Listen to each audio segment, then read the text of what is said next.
Ladies and gentlemen, good evening and welcome to the LIC's Q3 FY25 earnings conference call. As a reminder, all participant lines will be in the listen-only mode, and there will be an opportunity for you to ask questions after the presentation concludes. Should you need assistance during the conference call, please signal an operator by pressing star then 0 on your touchtone phone. Please note that this conference is being recorded. We have senior management of LIC led by Mr. Siddharth Mohanty, CEO and MD on this call. I now hand the conference over to Mr. Siddharth Mohanty, CEO and MD, LIC. Thank you, and over to you, Mr. Mohanty. Good evening, everyone. I am Siddharth Mohanty, Chief Executive Officer and Managing Director, LIC. I would like to welcome all of you to the results and performance update call of Life Insurance Corporation of India for the 9-month period ended December 31st, 2024. Our results declared today have been uploaded along with press release and the investor presentation on our website as well as the websites of both the exchanges, BSE and NSE. Along with me on this call, I have co-managing directors, Mr. M. Jagannath, Mr. Tablesh Pandey, Mr. Satpal Bhanu, and Mr. R. Doraiswamy. Senior officials of the corporation present on this call are Mr. Dinesh Pant, appointed actuary and executive director, and Mr. K.R. Ashok, executive director from the actuarial team. Mr. Sunil Agrawal, CFO from the finance team. Mr. Ratnakar Patnaik, executive director, investment, front office and CIO, and Mr. K. Sesgiridhar, executive director, investment back office from the investment team. Mr. R. Sudhakar, executive director, marketing and CMO. Mr. Hemant Buch, executive director, MBSE. Ms. Manju Bagga, executive director, pension and group schemes.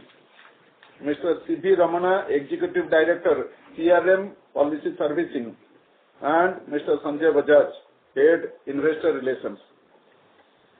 I would like to start by thanking each and every one of you for taking the time to join us on this investor call despite the late evening hour on a Friday.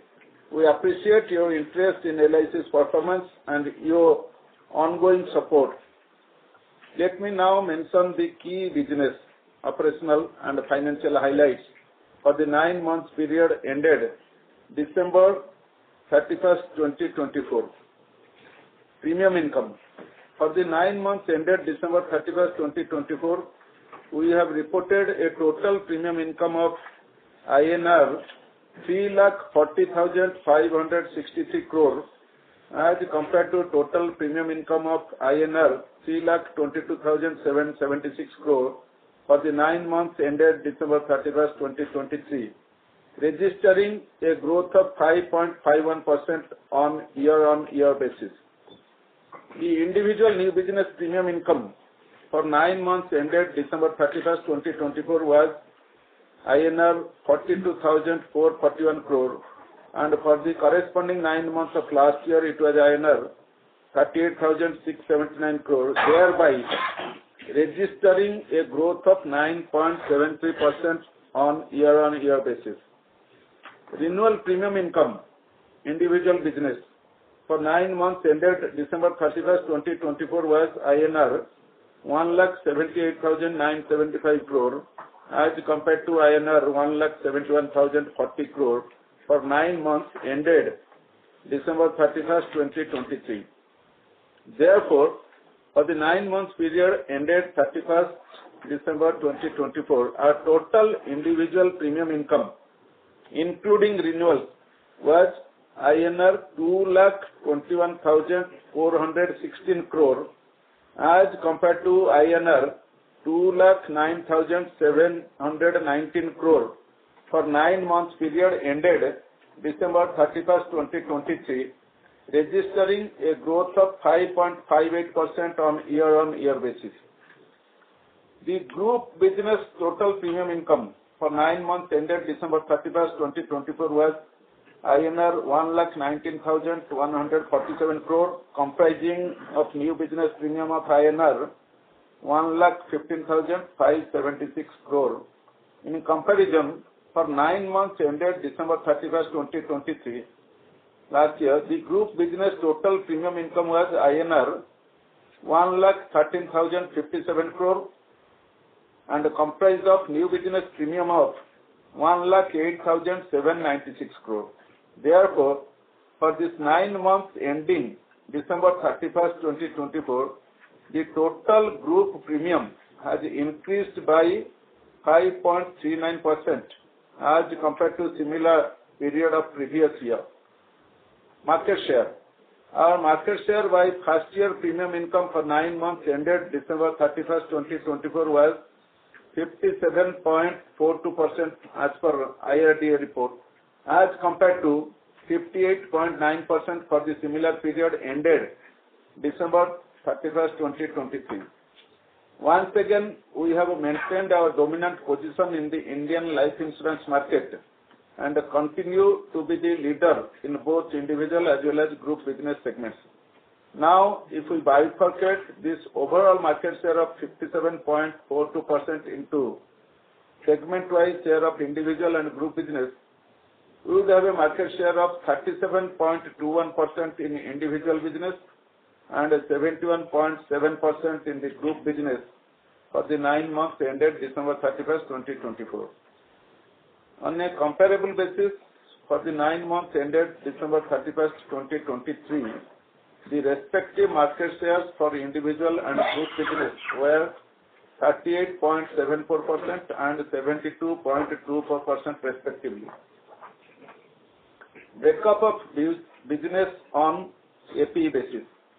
Total annualized premium equivalent APE for 9 months ended December 31st, 2024 was INR 37,975 crore, which comprised individual APE of INR 24,611 crore and a group APE of INR 13,363 crore.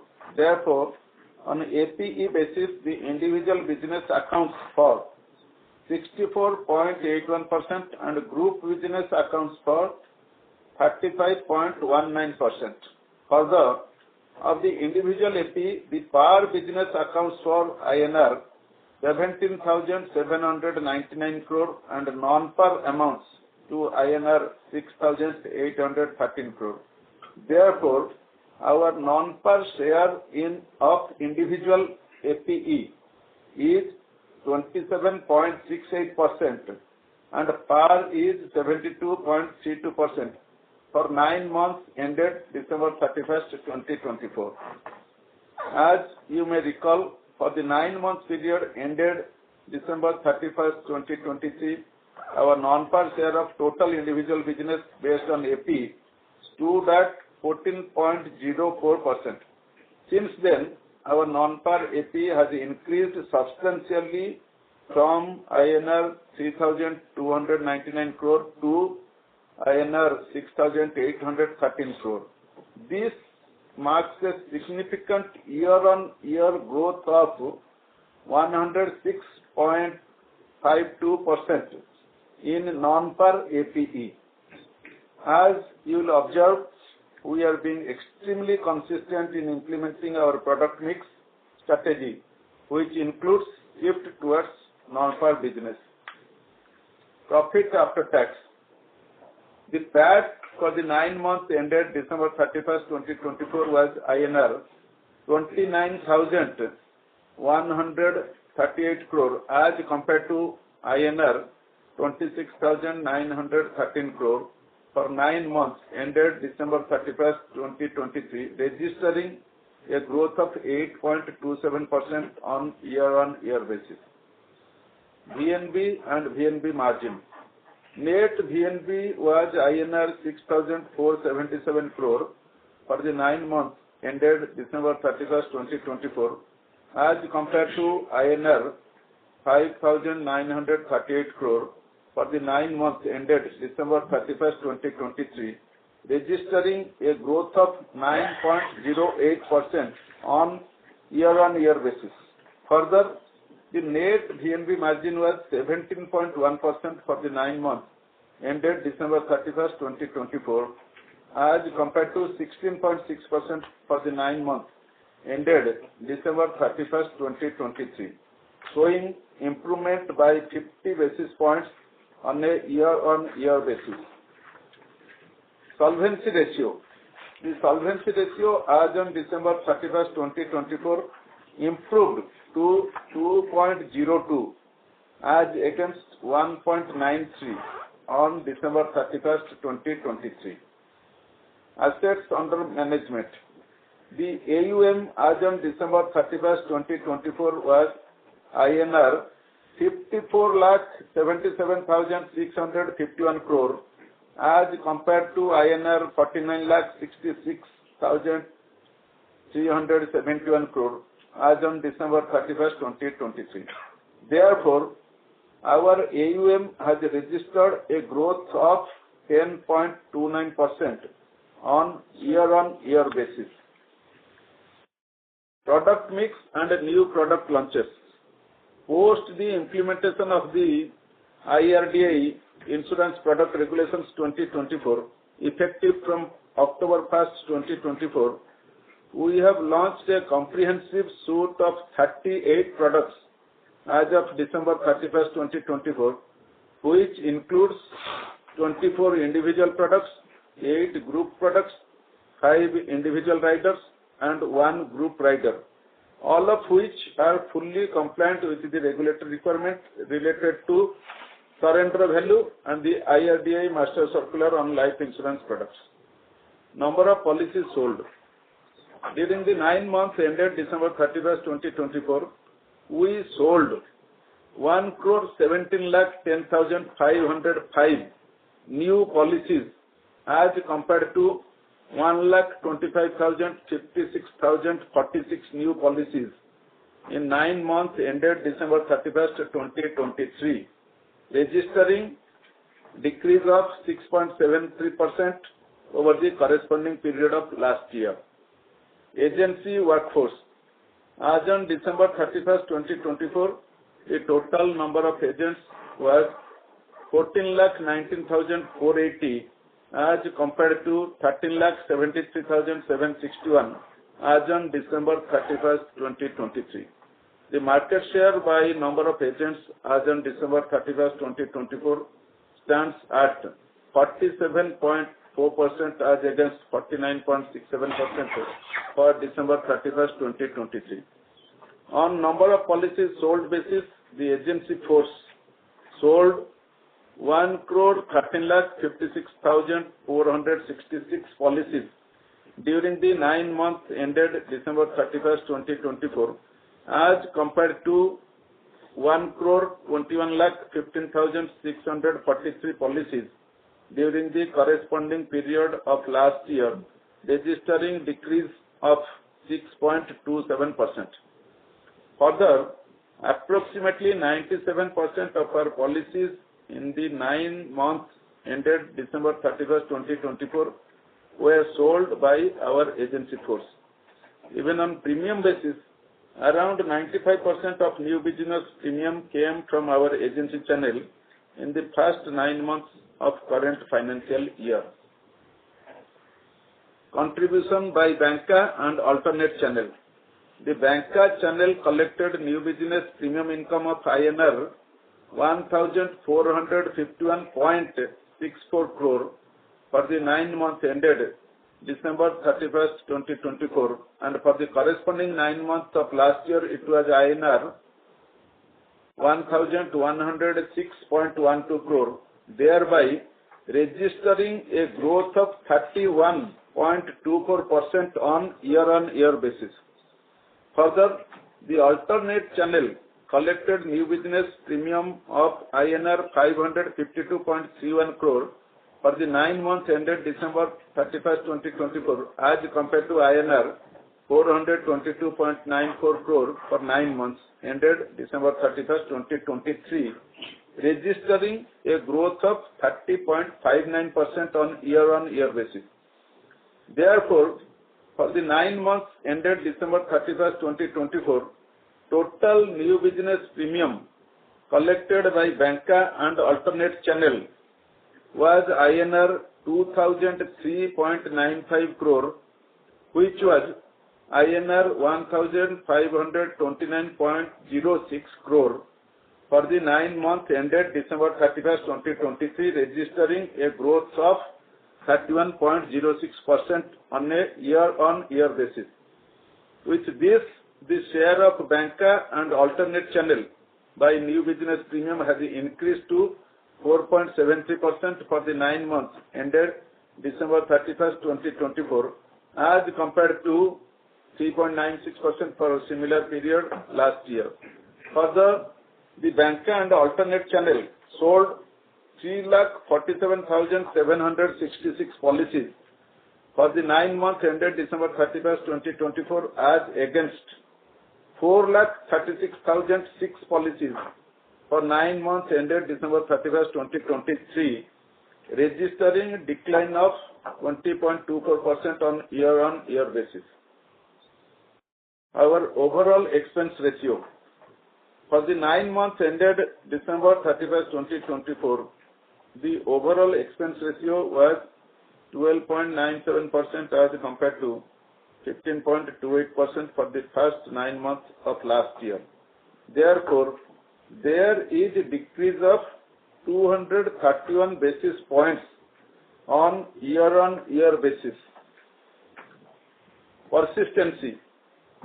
On premium basis, the persistency for 13th, 25th, 37th, 49th and 61st months up to the quarter ended December 31st, 2024 stands at 76.66%, 71.67%, 67.1%, 63.39% and 61.84% respectively, as compared to 78%, 71.92%, 67.28%, 64.92% and 62.4% respectively up to the quarter ended December 31st, 2023. On number of policies basis, the persistency for 13th, 25th, 37th, 49th and 61st month up to quarter ended December 31st, 2024 stands at 67.47%, 60.1%, 53.84%, 51.17% and 49.22% respectively, as compared to 67.22%, 58.59%, 54.8%, 52.01% and 50.23% respectively up to the quarter ended December 31st, 2023. We are committed in our ongoing efforts to keep improving persistency across all cohorts. Operational efficiency and digital progress. In our digital initiative through the agent-assisted Ananda app, we have completed 9,72,504 policies through this app during the 9 months ended December 31st, 2024, as compared to 7,84,856 policies for the period ended December 31st, 2023, thereby registering a growth of 23.91% on year-on-year basis. There was a growth of 27.36% in the number of active agents in Ananda app for 9 months ended December 31st, 2024. DIVE, Digital Innovation and Value Enhancement, and Jeevan Samarth initiatives. Our DIVE and Jeevan Samarth initiatives led by BCG and A.T. Kearney respectively are progressing well. These initiatives are aimed at driving digital transformation, enhancing customer experience and agency transformation. We are confident that these initiatives will have a significant impact on our business and help us to improve operations. Claims.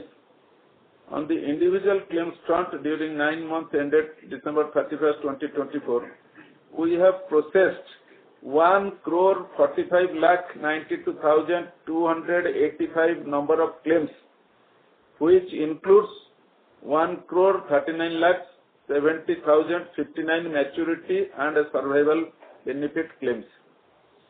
On an amount basis, during first 9 months ended December 31st, 2024, the total maturity claims were INR 1,47,739 crore and total death claims were INR 17,588 crore. On a comparable basis, for first 9 months of last year ended December 31st, 2023, the maturity claims were INR 1,30,222 crore and death claims were INR 16,288 crore. Therefore, the death claims are higher by 7.98% and the maturity claims are higher by 13.45% on a year-on-year basis. New marketing initiatives. Empowering women through Bima Sakhi Yojana. Bima Sakhi Yojana or Mahila Career Agent Scheme was launched by Honorable Prime Minister on 9th December 2024, which is a step towards Dikshit Bharat through empowerment of women.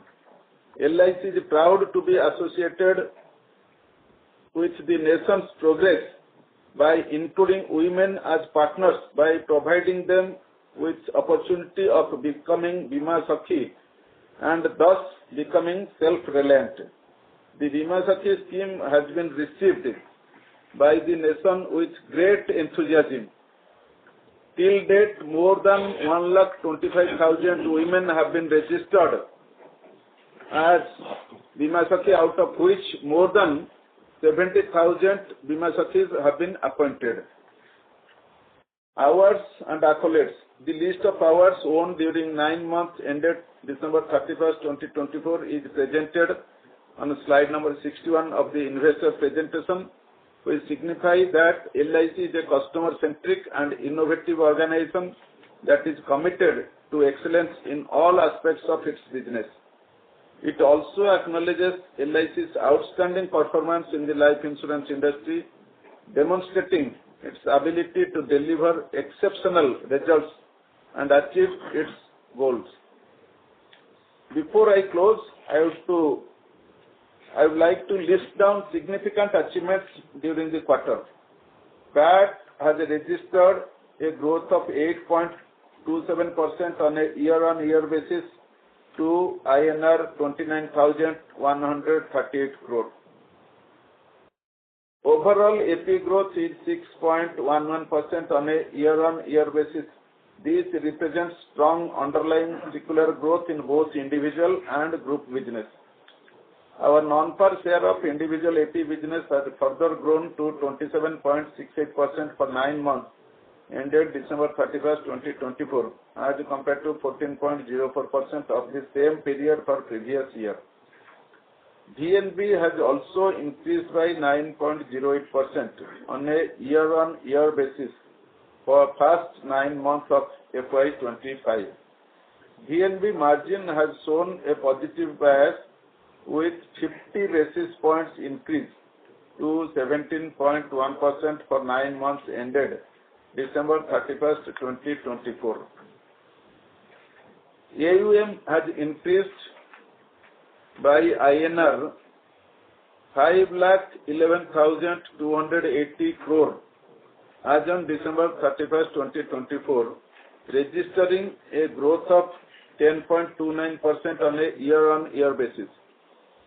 While maintaining growth in all parameters, we have kept a focus on costs, and as you can see, the overall expense ratio is down by 231 basis points to 12.97% for 9 months ended December 31st, 2024.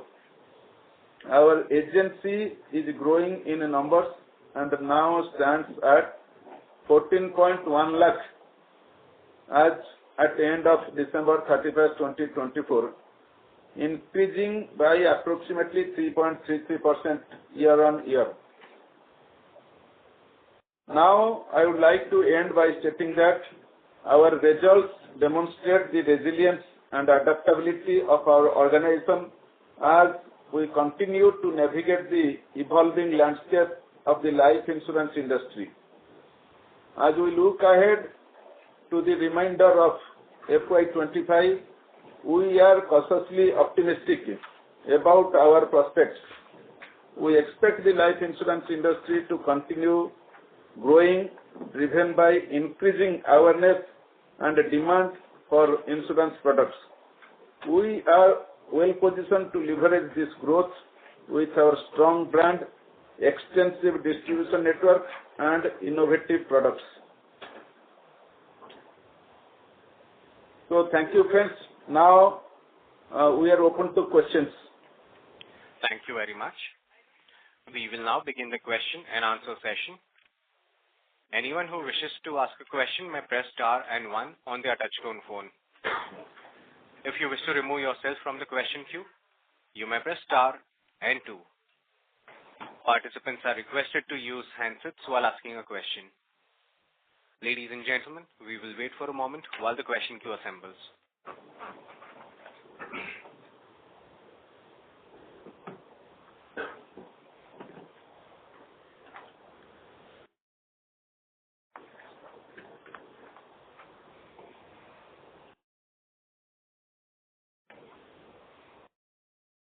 Our first question comes from the line of Avinash Singh from Emkay Global Financial Services. Please go ahead. Yeah, hi. Good evening. Thanks for the opportunity. Two questions. The first one is on margin. And here I am looking how the margins were at first half, vis-a-vis how they have gone to 9 months. Now, between first half to 9 months, if I were to look, if at all the bond yields have softened maybe like 10-15 basis points, and you also had this new surrender regulation implementation. Now, in this backdrop, yet the par margins, if I just try to take out Q3, has gone up from say 10% in first half to 13% for the quarter, taking the cumulative margin to 10.8. So this 13% for par. Similarly, on the non-par also, there is just marginal uptick. Now, this despite the bond yield softening and surrender regulation implementation. So what have been the kind of underlying drivers? I mean, how did you have you kind of a change in a way, you pay out, the distribution commissions, or you have dramatically changed the benefits in your product? What has changed that has kind of driven this margin improvement despite the bond yields going down and this implementation of new surrender regulation? That's question one. And question number two is now on your non-par savings, particularly the non-par saving, not ULIP or not annuity, non-par saving, the regular non-par guaranteed saving product. Now that is a reasonably big number even for your balance sheet or your size. Now your individual non-par AP is 3,000 to 100 crore for the 9 months, almost like up 120%. Now, can you please help us? How are you now hedging your this guaranteed risk? Have you kind of started entering into FRA agreement or something else? Because now this number is becoming pretty big. I mean, until last year, these numbers were kind of manageable in the balance sheet size of yours. But now this is becoming bigger and bigger. So have you already started kind of entering into FRA agreement and all? How are you hedging this kind of interest rate risk in this guarantee product? Thanks. These are the two questions. Yeah, good evening. Dinesh Pant here.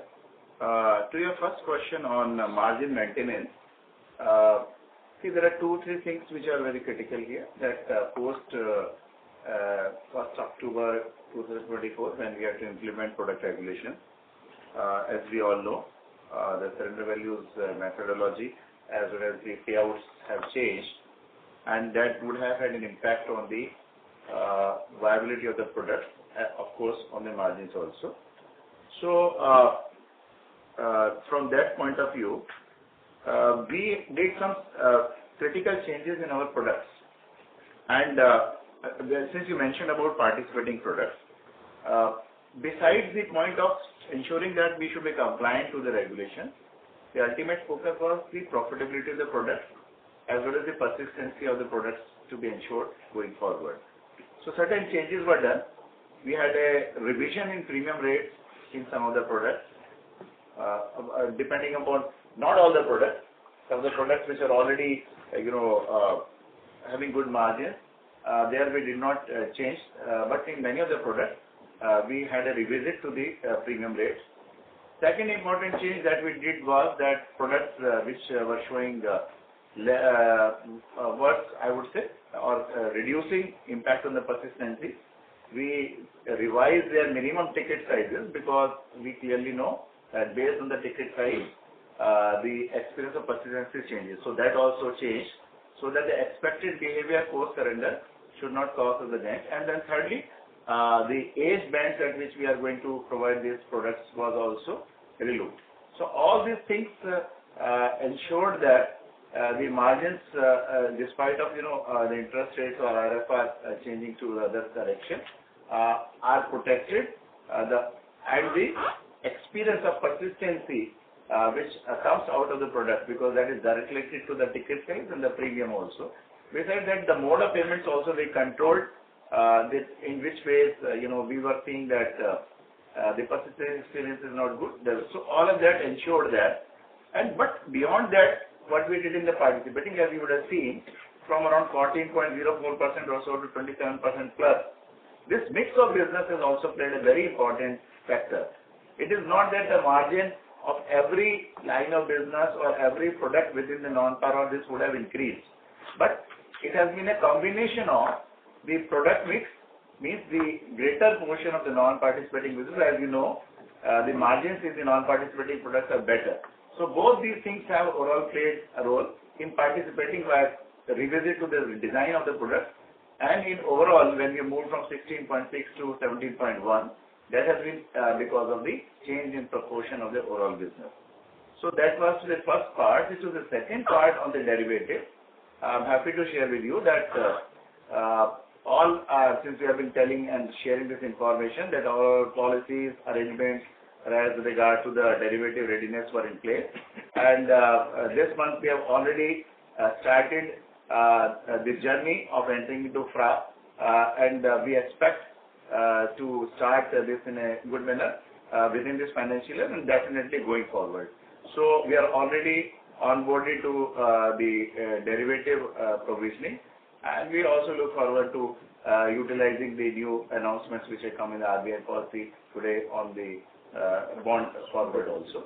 So definitely we are going to utilize these opportunities, and we are ready and we have started on that side. I hope that answers. Yeah, thank you a lot for the innovative answer. Just a follow-up on the first part, that if I heard you correctly, because you have kind of pruned your portfolio to sort of, in terms of ticket sizes, age band and all, to sort of have a better persistency experience. That means that you are saying that, your operating assumption in terms of persistency for the policies sold after 1st October is improved or versus what it was earlier. You are now assuming a better persistency. That's one. And second, again, given that how the numbers are coming, of course, you are a market leader by a wide margin, but in individual side, you have been losing market share. And if you were to, or rather you have cut the policyholder benefit or revised premium rates upward, don't you see that will further kind of continue to affect your market share or growth in retail business? You rightly mentioned, actually, there are certain aspects which we have to definitely balance, in order to ensure that the profitability is maintained, but the appeal to the products is also, retained. And beyond that, the third element of, distributors' interest. So that's another element which I would like to add when I was answering the first part of it. The realignment of the commission rates was also done along with those changes. Now, the intent for these changes was definitely not to increase the margins, but to ensure that the margins are not hit as well as the experience. Now, currently, when we have calculated this margin, what we have considered is that's why it's not a huge jump. And another important point is that the premium rates have not been significantly changed. They are very range bound. And as I said in my first response, not in all products. So wherever the correction was required, there only it was done. So as of now, anybody would know that it's very difficult to predict what would be the experience of surrender. But what was very clear that the payouts would be higher even at the given rate of surrenders or withdrawals happening. So what we are trying to protect those aspects, realign the commission, realign premium rates. And we are very conscious about this fact that we have to ensure that not only VNB margins are protected, but VNB as well as value for the customer is very paramount. So going forward, if these premium rates, since you mentioned about participating products, because just because surrender value, provisions have increased does not mean customers will start surrendering policies more. Now, only possibly they may feel more safe, they may find more liquidity in these policies, and they may get more attracted towards these policies. Should that be the case and should that happen, it will actually, going forward in a year or two, we'll get to know the actual behavior and should it help, that continuity of better persistency, possibly there is a scope for review into the bonus rates which will be given. So our ultimate purpose is that this should be a win-win proposition in which neither the customer should lose out, neither the investors who are invested into the insurance company should lose out. So it's a very, very, very tight but very critical journey that we have undertaken. In that process, we have tried to engage with our distributors also, so that there's a proper appreciation. That's why the alignment of the incentives to the distribution force has also been done, so that the behavior is driven towards higher persistency, which is definitely higher persistency and continuity means better value for the customer as well as for the agency force, because longer a policy survives, longer is the payout period for the commission. So that is the overall strategy in this context for us. Okay, thank you, sir. Thank you. Thank you. Thank you. The next question comes from the line of Supratim Datta from Ambit. Please go ahead. For the opportunity. My first question is, since the IPO, we have been talking about, initiatives to improve, persistency. And I know, again, in this quarter post the surrender charge regulations, we have, made changes, to our policies. But when I look at, the 9-month data and, the persistency has, come off, or, it has declined as compared to what was there last year. So just wanted to understand, despite these initiatives, why isn't it, really getting reflected in the numbers? I understand that, the surrender impact, the changes that you have made will come in later, but over the last 2 years also, we have made, several changes. Despite that, that is not flowing into an improvement on persistency. Just wanted to your thoughts on that. Two, on the hedging mechanism, I understand that, you have put in place a hedging mechanism from January onwards. But would that take into consideration, or would that take care of, the rate cut that happened today? Or will, it have an adverse impact on, the policy or, the VNB margins of the non-par products which have already been written? So, if you could throw some color there, given, I understand, you did not have external hedging before this. That's why, I wanted, some color on that. So those were my two questions. Thank you. Yes, see, on the first part on the persistency, you're right there that there's a dip in the persistency as observed except for the 25th month where there's still an improvement. But you would have seen that, in the past quarter, there has been definite improvement. And we have been very conscious about it and therefore very quick revisit and modification products have happened. And that's what we detected that in some of the products where, the lower ticket sizes existed, actually, there was the persistency experience was significantly different as compared to the overall portfolio, and there was some heavy business over there. That is the reason in those products in this recent revision we have increased the ticket size to the level where it remains affordable, where it remains available to the customer, but the persistency experience can be in line with what we are attempting. As to the second part on hedging. You will appreciate that when we calculate VNB margins actually, the hedging does not play any significant role. It is basically on the sensitivities around VNB where the hedging, comes into play. So going forward, and hedging is actually we cannot control the market rate. We have no options there. So, but the control on the profitability of the value of the product is not just based on hedging. Should we find that the level of available opportunities even for hedging in the market are not aligned to the pricing, then there is no option but to look into the pricing itself. So it will be a combination of sustainability of the pricing assumptions coming and backed by the opportunities available in the financial market or derivative market as it be, or otherwise have a relook or come out with then possibly other opportunities could be looking towards such lines of businesses with greater focus during those times of downturn in interest rate scenarios where the sensitivity may not be high. For example, products like ULIP or participating where you can actually utilize more of equity exposure to be able to manage your discretionary benefits. So it is going to be definitely a dynamic situation under which we will be working. Got it, sir. Just wanted to understand then, what would be, is there a target proportion that we'd like to hedge, or, how are we approaching that? Or we would look at it, based on the rates available in the market. Based on that, we'll design our hedging strategy every month or every quarter.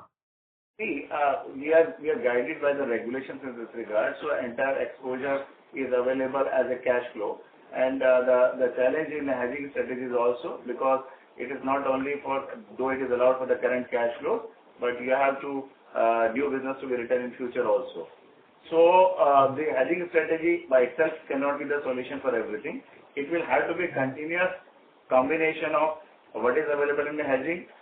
Again, if you foresee that the interest rates are going to go down, you will have to continue to book the derivative, whatever is available, because it's not again your choice. But then you have to, again, as I was mentioning earlier, look into whether that hedging solution is in sync with your pricing rate. Should it not be the case, the revisit to pricing or restructuring of products will be there. So it is going to be a combination of both the things, which we are going to, be operating in. Thank you, sir. Just one last question. There has been news articles on open architecture in agency. Just wanted your thoughts on that, given, agency accounts for around 98% of your new business premiums, individual new business premiums. If an open architecture is implemented in agency, then, how does that change, your current training regimes or how you recruit agents and, develop them? If you could throw some light there, that would be very helpful. Thank you. We have earlier made our position very, very clear. Open architecture to LIC, it is not a good idea, because to develop any captive distribution channel, it takes a lot of time, energy, cost, everything. So if you allow suddenly your captive agency channel to work for others, so if you see overall growth of the industry will also be impacted. Because if one agent works for all other companies, so companies themselves, they may not be interested to recruit, because recruitment and training, it involves a lot of cost. So we have made our position very clear, and even if it is implemented, we are ready.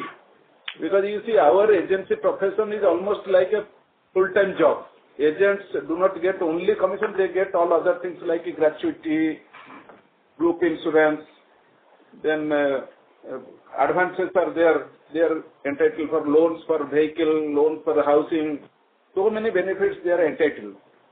So if it comes, then all these things LIC will have to have a recalibrated approach to enter agency model as it works today. Got it, sir. That's very helpful. Thank you. Thank you. The next question comes from the line of Gaurav Jain from ICICI Prudential Mutual Fund. Please go ahead. Sir, thank you for the opportunity and congratulations to the team on being able to demonstrate consistent shift towards high margin on our product. A few questions from my side. One is that in today the monthly numbers also came out. and there also we have seen some decline in APE. So what are the steps that we are taking to arrest this APE decline and get back on the individual APE growth trajectory again? That is my first question. This is Sudhakar, ED Marketing.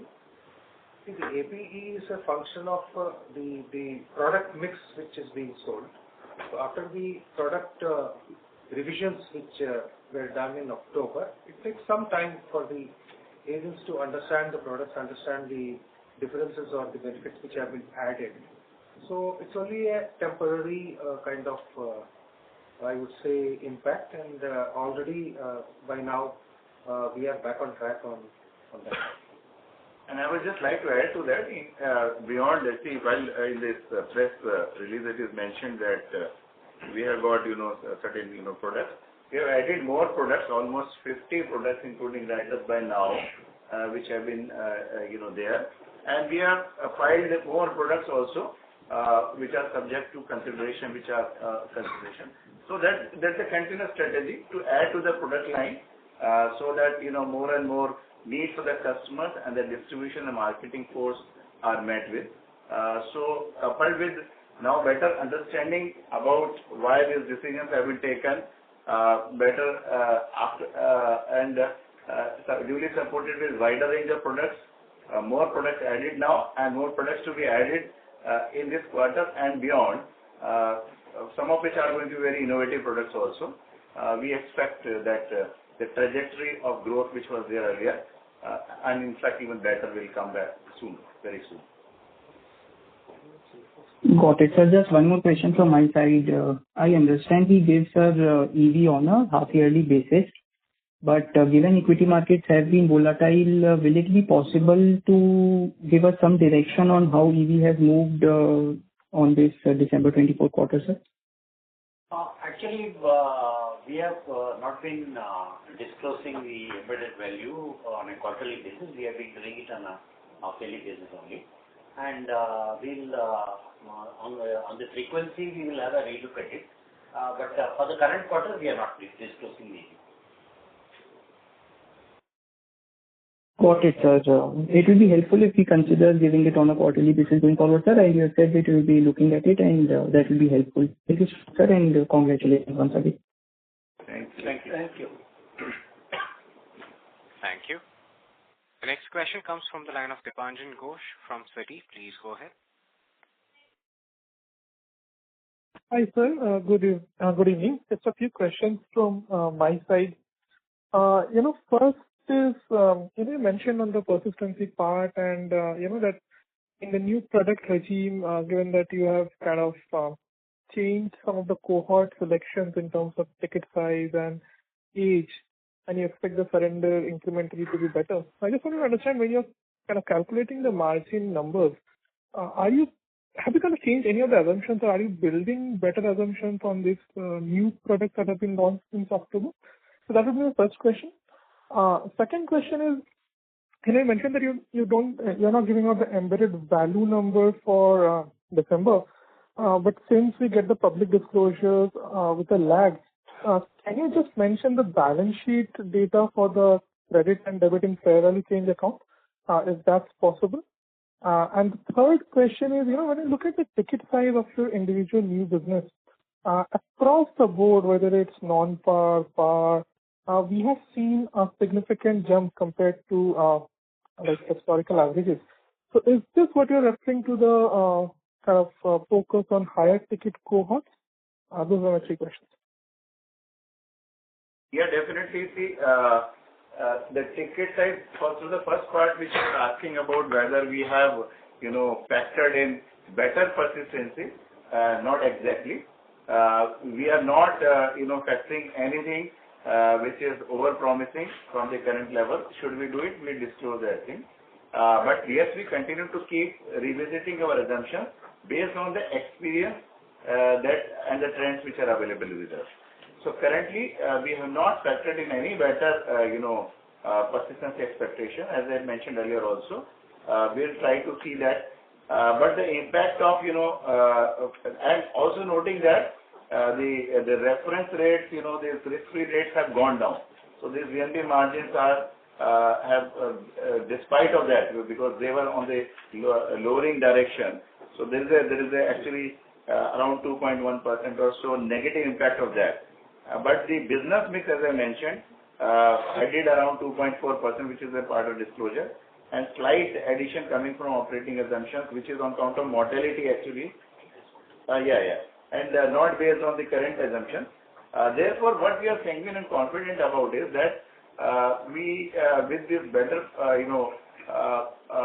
re-modifications in this product, and hoping that and believing that with this ticket size, the actual withdrawal rate should not be higher. But we would like to observe it over a period of time. So currently, these margins are basically on count of revised premiums which have been there, better ticket size which is there, only factoring to the extent that it will not give us worse experience than currently, not adding any better experience on that count, factoring in the risk-free rate downside, but also, as I mentioned earlier, largely because of the ability to change the product mix. All this has been added together, and this is the outcome of it.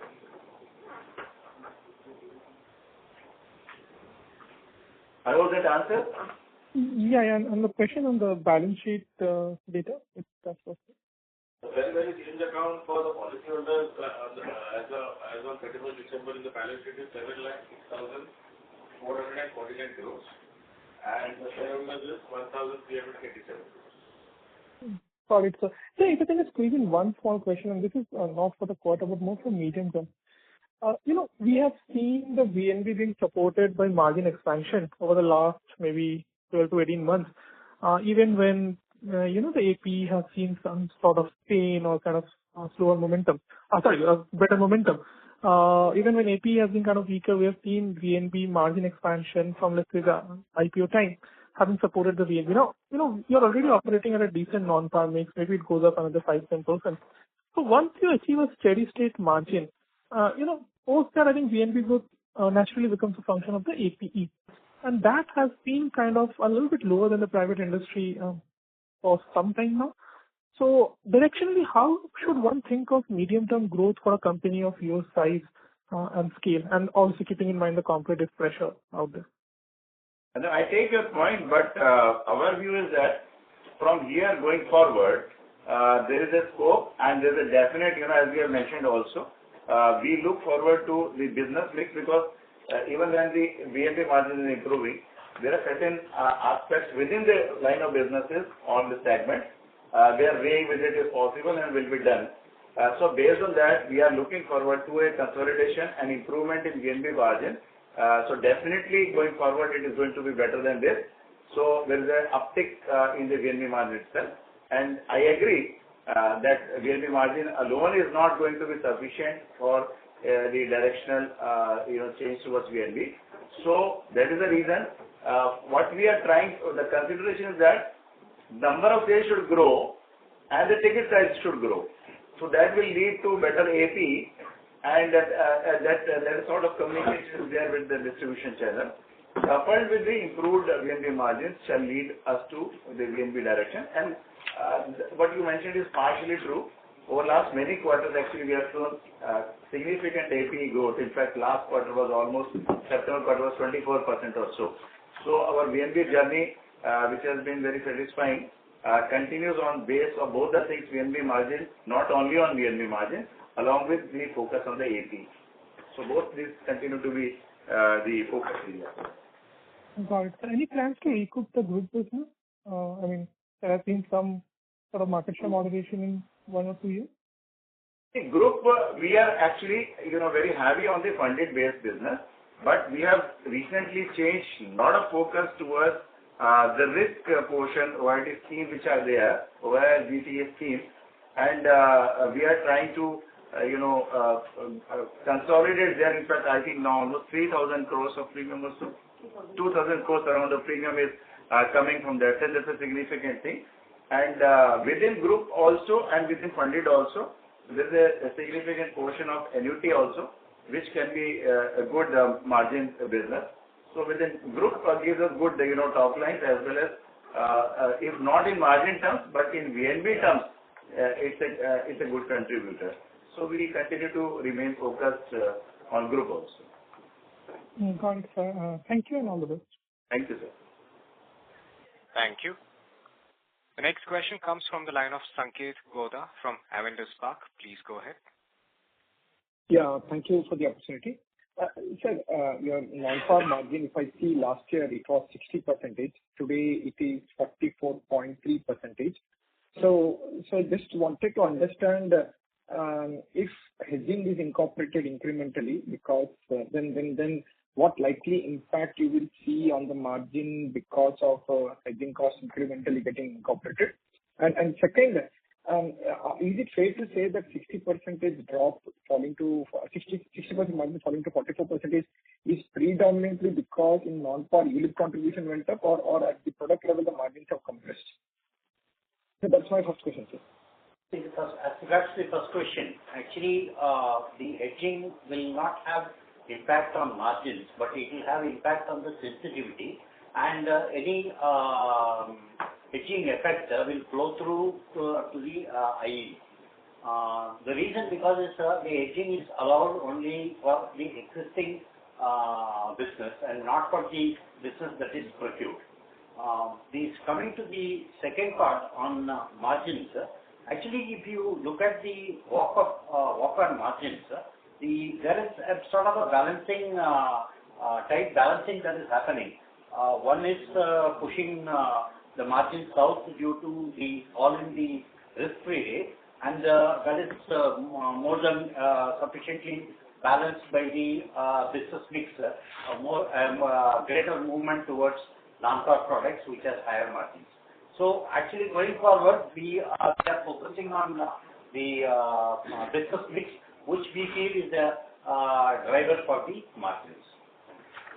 So my question was more related to only non-par, because non-par margin last year we ended at 60. Today it is at 44.3. So just wanted to understand this 16% correction in the margin. Is it because of the higher ULIP contribution, or is it because you made product more attractive to the policyholders? You're right. A combination of both the things. One is ULIP definitely, as you know, is not heavy margin business, as well as some of the annuity products. There also the margin, because of the risk-free rate coming down, has compressed. So largely because of these two things. And we had seen heavy growth and significant growth in non-par saving in the last year. We have a decent growth this year also. So the combination of those things, largely because significant growth has happened in ULIP business, so that has brought down the margin to that extent, which has been more than compensated by actually growth in the non-par business itself. So that's going to be a strategy. See, we can never focus on margin alone, because marketability of the product is also going to be a very critical factor. So this rebalancing on because ultimate aim is to get the best outcome, the product of margin and the volume is going to be the consideration. So that is what we have been able to achieve, and that will continue to be the strategy going forward in any competitive market. Got it, sir. Sir, second thing was that is it fair to tell that your agents focusing more on non-par has indirectly had a negative bearing on the par business, and that segment is seeing struggle to grow, or is struggling to grow rather, while at the expense of non-par. So at what time you will see that a par business will plateau out and you will see incremental growth coming in? We cannot exactly say that because of non-par business only, business impact happens because of many reasons. As we know, agents getting focused, and there has been, slight dip in the number of agency force also. That's one of the factors. But we cannot say because of non-par.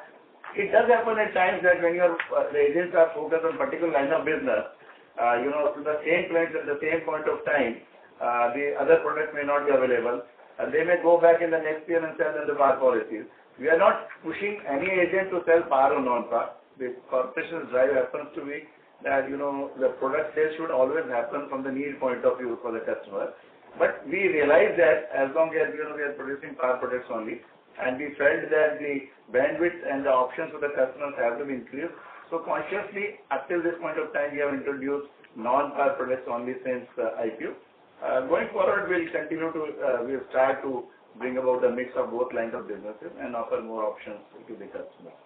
So yes, that's the point that there is a reduction in the par growth, but that could also happen because earlier the options were only within the par segment. Now those same customers have options within non-par, so they are favoring selection non-par products which offer guarantees to them in this investment. Got it, sir. So on par business, the higher profit sharing which we'll see from the current year is already incorporated in our VNB margin? Yes. For the business which is being done now, that is already being incorporated. So at overall company level, only because of higher profit sharing, how much delta which we have seen in margin expansion because of higher profit sharing coming from par business? I don't think that's a very significant amount because largely it is coming. You see, almost 1/3 or 30% of contribution is coming from the par business only. So largely it is, this that will be a very small amount, not a very significant amount because whatever is coming, only that 5% was or 7.5 was already there. So it's a move from 7.5 to 10 in this particular year. But that all is captured. Got it. Sir, and lastly, sir, annuity business breakup, if you can give individual annuity business, means just I wanted to understand the product features, how much is deferred, how much is immediate, and how much is regular pay for us in annuity product segment, I think. Currently, we are declaring on a line of business wise, I think we are not declaring product wise because that is something we want to leave to us to decide as and when the requirement is there for the overall business point of view. But sir, do we have a regular pay deferred annuity plan? No. What is that? Regular pay deferred annuity plan. No, we have got a deferred annuity plan which is up to 5 years, deferment is allowed. Earlier, we had this offering up to 15 years and 12 years. Then in the revised setup of the regulation, because center value factor, we had to revisit it, and we have got our product Jeevan Shanti, LIC Jeevan Shanti, where the deferment period up from 1 year, 2 years, 3 years, up to 5 years is available, besides our regular immediate annuity plan. So it's a deferred single premium plan, right, sir? Yes. Okay. We used to have regular premium, plan also prior to 1st October 2024. There are certain challenges in that there were challenges. So as of now, we have withdrawn that product, Jeevan Dhara. Now we are relooking into in what form and with what modifications we can bring a similar structure because that has become very popular in a very short period of time. So we are working on that design also. Okay, got it, sir. That's it for me, sir. Thank you. Thank you. Next question comes from Nischint Chawathe from Kotak Institutional Equities. Please go ahead. Hi. Thanks for taking my question. Again, going ahead, with the same aspect of, essentially the cost of hedging. And what you mentioned is that it kind of, will go through the EV walk. So can you give any sense in terms of, what kind of a quantum or what kind of impact would it have out there? See, it is too early to give an impact. As I have already said, the impact will be visible only in the sensitivity numbers which we will be reporting. And per se, it will not directly impact the VNB margins. And because any hedging effect will flow through into the IEV movements. So we have just started, so possibly we'll be able to, depending upon how the market moves, we'll be able to give an impact when we report in the next quarter for the annual reporting. So the other thing is on the individual non-par side, your growth was around high teens level in the third quarter. We have been growing, somewhere in triple digits till like the last quarter. So do we sort of say that this now kind of plateaus out and the gap between non-par and par, maybe as you said, you start pushing for par as well at some point of time. will gradually start reducing? Frankly speaking, in the last quarter of the last year, we introduced a product, our Zivanosta, which took off very significantly. It contributed significantly. For a large portion of this, this quarter, in fact, quarter preceding to this, we have been very busy in ensuring that we are able to seamlessly, launch our products and coverages in that has been a very challenging task for us. The time frames were there within which we had to launch all those products. Now that we are done with them, as I mentioned earlier also, we are focusing on coming out with more variety of the products which are compliant and which cater to different markets. So we will going forward, I think we are looking forward to adding more products to the available basket. So that, and in fact, some of them, as I mentioned, we are going to very, lifestyle synchronized products.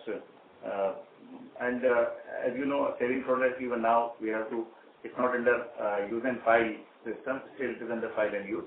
So we have filed certain design and we are seeking for guidance and approval. Once they come, I think it will add to the bandwidth of available products and agents will get more opportunities to sell and cross-sell products to existing and new customers. So fair to say that this probably grows at a much faster pace than the par business, but maybe the low-hanging fruit and the triple-digit growth is not something that one may think of. I think is that a fair reading? I didn't get your question. No, so the point I'm trying to say is that on the individual non-par side, fair to say that this probably grows at a much faster pace than the par business. But, the low-hanging fruit of, low base and triple-digit growth is something which is probably behind us. No, it is never something like, low-hanging fruits only. Because, when we introduced the product, it was not a low-hanging fruit. A lot of effort had to happen for that thing. And we are still working out many innovative designs. And as I mentioned, we are very occupied with handling what was available at that point of time. We are again back to our, what I should say, the business for trying to innovate. And I'm very sure that we can launch more blockbuster products in the times to come. And it may not always definitely be 100% growth may not be possible, and as you reach there, but still a very decent growth. I still feel, while we can say the mix has changed, but we see a lot of opportunity to growth in non-par segment as well as par segment, and we'll continue to work towards that. Sure. And just one final very, broad question was, on the Insurance Act, what are your expectations actually from the government? I think what we expect from the government, we would like to share it with the government only and not to the media, and we share it. And we are very sanguine and confident the government is, the government and the entire infrastructure is working towards ensuring insurance for all, and that is a proper alignment there.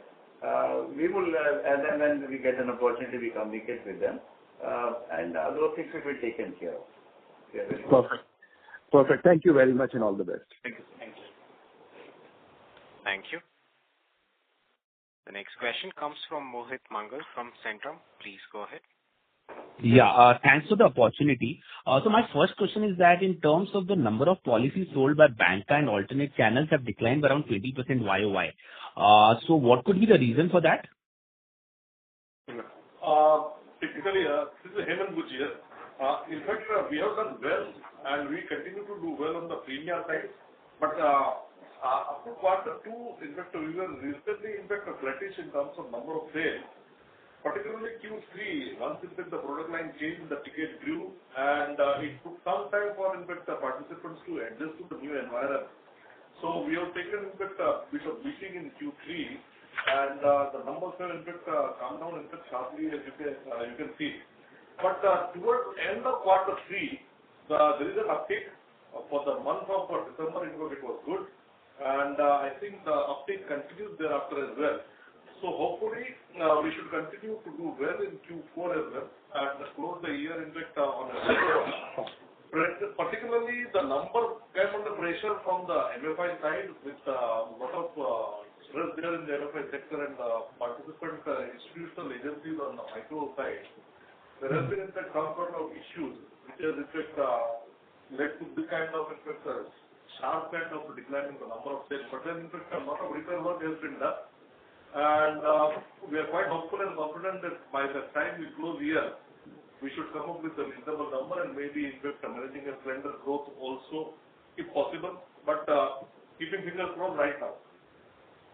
Understood. Understood. So one more thing was in terms of the banca, I mean, we saw that the individual NBP source to the banca has grown around 30-31%, and we have good, 90-95 banca assurance partners.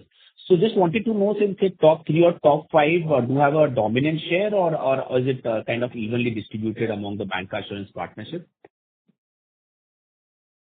90-95, of course, is in fact number-wise, in fact, it looks quite big because there are multiple kind of small cooperatives and regional rural banks also who figure into this list of participants. But if you look at the overall list, in fact, some major public sector banks and a few private sector banks, these are the ones which are in fact the dominant partners here. From those top 3, in fact, a sizable weightage. But at the same time, we are systematically expanding the footprints by involving in fact other partners as well, and it is likely to be in fact a more holistic kind of an approach, not only for the year but going forward as well. Understood. So my last question is towards the commission ratio. I mean, we are seeing kind of a decline, and I just wanted to know, I mean, is it kind of a sustainable, or do you think the commission ratios will come back to normal? Considering that, we are hoping for a higher growth kind of thing over the next, few quarters. So how do you see this commission ratios panning out over the next 3 to 4 quarters? So one thing I would like to, clarify that while we would like the commissions to be, reasonable in the interest of the policyholder, we are not happy that the commission payouts are less. It is only largely a function of the business mix. In a business mix, because you would already know that a lot of single premium business is heavy in case of our business. So the commission rates are lower as compared to, but it is low in the sense of percentages, but in the terms of volume, overall single premium, they are significantly high. And we will, but then another interesting thing to be seen is possibly when, commission rate would look lower, but because we have now backloaded those commission rates. So renewal commission rates going forward will be slightly higher than, what we are saying now. So it will balance out. We do not want to underpay commissions. We want to pay a right sort of commission. And so we will be very happy to increase the commission payouts